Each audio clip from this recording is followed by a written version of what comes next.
Breaking news చూస్తున్నా పటాన్చెరులో విషాద ఘటన చోటు చేసుకుంది. పాసమైలారం పారిశ్రామిక వాడలోని సిగాచి కెమికల్స్ పరిశ్రమలో తెల్లవారుజామున భారీ పేలుడు సంభవించింది. పనిచేస్తూ ఉండగా ఒక్కసారిగా రియాక్టర్ పేలడంతో పరిశ్రమలో భారీగా మంటలు ఎగిసిపడ్డాయి. పేలుడుతో భారీ శబ్దం రావడంతో భయంతో కార్మికులు బయటకు పరుగులు తీశారు. ఈ ఘటనలో చాలా మంది చనిపోయినట్లుగా సమాచారం. పలువురు తీవ్రంగా గాయపడినట్లు సమాచారం. విషయం తెలుసుకున్న అగ్నిమాపక సిబ్బంది హుటాహుటిన సంఘటనా స్థలానికి చేరుకుని 2 ఫైర్ ఇంజిన్లతో సహాయక చర్యలను చేపట్టారు. గాయపడిన వారిని అంబులెన్స్ లో ఆసుపత్రికి తరలించారు.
బ్రేకింగ్ న్యూస్ చూస్తున్నా పటాన్చెరులో విషాద ఘటన చోటు చేసుకుంది. పాసమైలారం పారిశ్రామిక వాడలోని సిగాచి కెమికల్స్ పరిశ్రమలో తెల్లవారుజామున భారీ పేలుడు సంభవించింది. ఇక పనిచేస్తూ ఉండగా ఒక్కసారిగా రియాక్టర్ పేలడంతో పరిశ్రమలో భారీగా మంటలు ఎగిసిపడ్డాయి.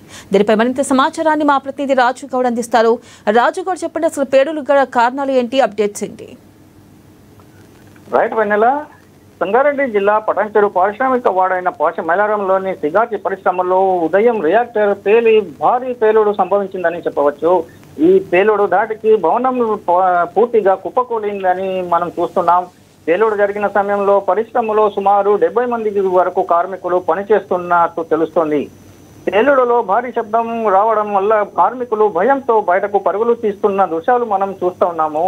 అయితే పరుగులు తీస్తూ పరిశ్రమ అధికారులు కూడా భయాందోళనకు గురై సమాచారాన్ని ఫైర్ అధికారులకు అందించడంతో ఫైర్ సిబ్బంది 2 ఫైర్ ఇంజన్ల సాయంతో మంటలను అదుపు చేస్తున్నారు. అయితే ఈ ప్రమాదంలో ఎంతమంది కార్మికులు చనిపోయారు, ఏ మేరకు ఆస్తి నష్టం జరిగిందనే పూర్తి సమాచారం ఇంకా తెలియాల్సి ఉంది. అయితే రాజుగడు, ప్రథమంగా చూసుకున్నట్టయితే సుమారు ఎంతమంది గాయపడ్డారు, ఎవరికైనా తీవ్ర గాయాలయ్యాయా, వారి గురించి అసలు డాక్టర్లు ఏమంటున్నారో అప్డేట్స్ ఏంటి? అయితే భవనం కూలడంతో భవనం కింద శిథిలాల కింద చిక్కుకున్నట్టు కార్మికులు చెప్తున్నారు. అయితే ఈ పూర్తి సమాచారం ఇంకా తెలియాల్సి ఉంది.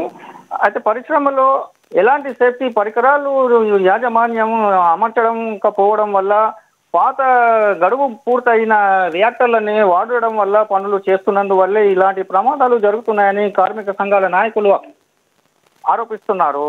వెన్నెల, రైట్ రాజు, ప్రమాదంలో గాయపడిన క్షతగాతులను మాత్రం స్థానికంగా ఉన్న ఆసుపత్రికి తరలించి చికిత్స అందిస్తున్నట్టు మనం చూస్తున్నాం. Right, thank you.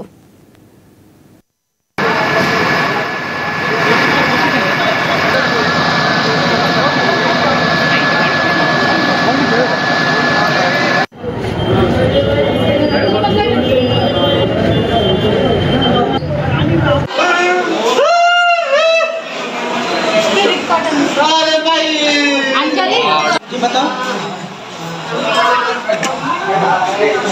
क्या नाम आपका?